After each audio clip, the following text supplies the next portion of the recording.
Hey there, ladies and gentlemen, it is time again for another installment of my random shit on Minecraft. So here we go. Got a couple little things set up for you today. You may notice things are a little different from last time. I now have walls on the giant square.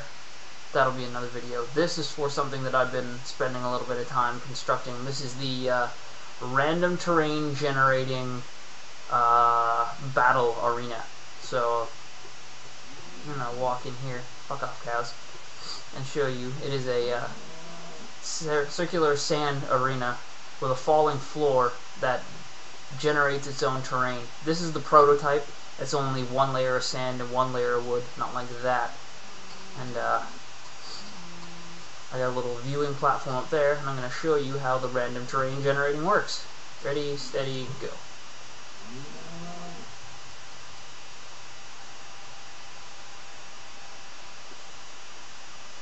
Hopefully, I will be able to climb the tower before anything interesting happens. There we go. Ah, shit. Okay, so I fell down. You see the random terrain generating is starting to do its thing. Let's try not to fall off of this bitch this time. That's really annoying. Okay, here we go. Here you see the random terrain generating is starting to do what it does. Basically, it's sand sitting on top of wood. The wood burns away, and the sand drops. It's pretty simple stuff. Nothing too fancy or complicated. I may rig up a way for this to start at 4 or maybe 2 points simultaneously. It works pretty slow right now, which I think adds a little bit of hecticness to the battle arena. Maybe not if you're fighting mobs, because the mobs will just jump down the hole and you can ignore them. But PvP, this could get really interesting, considering that damage has now been added in multiplayer. So just watching this go, you can see the fire is starting to pick up the pace a little bit, spread a little faster, and do its thing a little bit more efficiently. Really, this is just a falling floor at the moment. It's not actually random terrain generation. I'm going to show you the random terrain in a minute, and we'll come back to this and see how it's done. So stepping up from the one layer of wood, one layer of sand, I've created this little mini 4x4 prototype, 4x4 cube of wood on top of a 4x4 cube of sand, and we're going to attempt to climb this without getting lit on fire. Up we go. Alright, so hopefully, now that we're up here, the wood will start to burn away. As the wood burns away, when the top layers are destroyed, the sand up here will fall away, up to 4 blocks, dependent on which random blocks decide not to burn. In case you didn't know that, when there's blocks on top of other blocks that are burning, they don't destroy. So we'll see what happens if and when these up. There you go. That block fell all the way down. That one only fell a couple of blocks. Alright, there goes some more.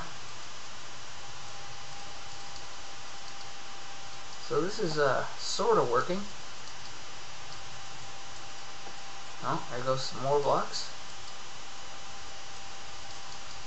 You can see how this could get interesting in like a PvP match, where you're running around fighting other people. The floor is falling down, sand is falling, blocking your line of sight, making it really hard to move, really hard to do basically anything. Destroy some blocks to try and, get around a little bit, but really no guarantee that you're going to get anywhere. And these blocks are going to continue to burn away and be destroyed. This is just a 4x4 space. There's almost an infinite possibility for random terrain, basically, with this sort of setup, where the every time you run this fiery blocks of fieriness, it's going to do something different, which can create some really interesting things. So that kind of worked. It looks like it's going to stall out because it's got all the burning blocks have too much stuff around them, but you can see just from that it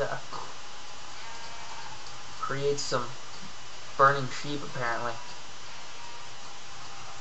I'm actually going to kind of leave that. Alright, let's go take a look at how the random terrain is doing over here as well, just to get another view of that.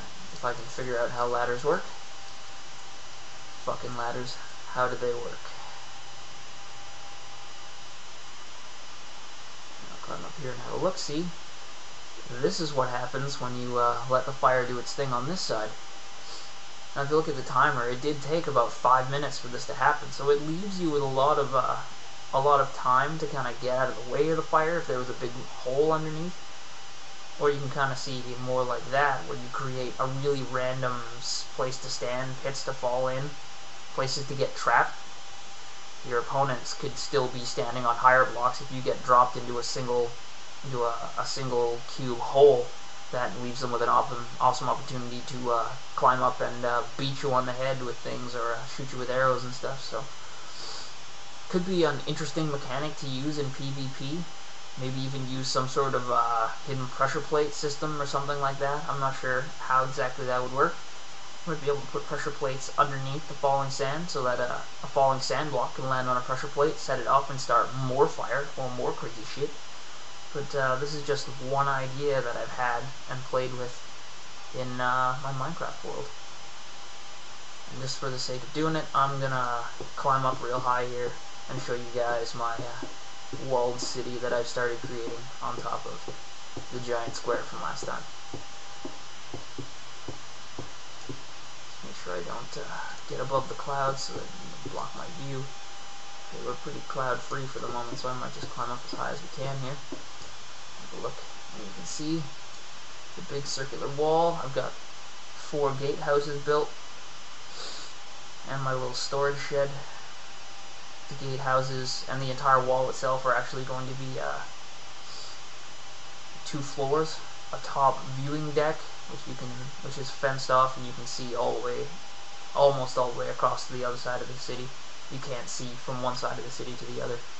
It's got a little portcullis in there. Oh crap! I'm gonna die if I do this. Catch that ladder! Nope. See, the ladder's 10 spaces high, or the wall's 10 spaces high. I'm just gonna run over here and show you the gatehouse real quick. This video is getting long and boring, but we don't really care about that. I still have to go through and map out where all the blocks go for a circle that's slightly smaller than the other one. This is the gatehouse, main gatehouse right here. Stairway that leads up to the top. You can see fences along the top edge. It's all trellised so you can see out. Little viewing area so you can see what's going on over there.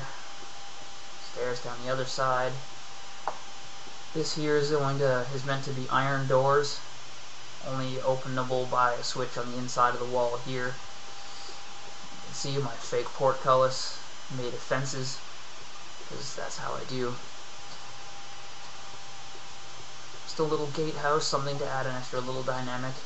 When it's done, this little wall is all going to be like this all the way around. I'm not sure how often I'm going to put these staircases.